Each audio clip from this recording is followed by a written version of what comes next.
今年智慧车市甲智能车市的展览幕今仔开幕，交通部嘛要推出2030年市区的公车全面电动化，所以今仔的现场无电是新型的电动公车哦，充电只要15分钟，驶上高速公路嘛无问题。这台是阮第一台充电15分钟的电动巴士。 爬起哩电动巴士，这台含英国无共的是充电充真紧，只要15分钟就当充饱。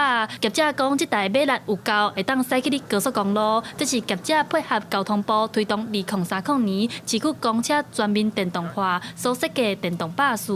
我们也希望说各县市政府啊，全部都使用电动公车。那我们也针对各县市政府，他们可以我们补助他们一些金额，就我们补助给县市政府，然后县市政府再补助给他们自己的客运业者。 交通部表示，只要客运业者愿意换电动巴士，一台车至少补助370万，上悬会当补助到670万，希望透过补助加速公共运输减碳的脚步。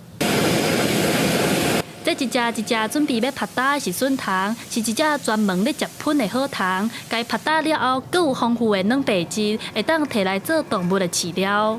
基本上透过黑水母来进食有机废弃物呢，它可以很快速的转换成其他有用的资产。2050哦，我们叫净零排放哦。啊，阮新湾署上重要的工作就是甲咱接卡吼，较早会当变做粪扫这废弃物，全部卡起来做循环，起来做再利用。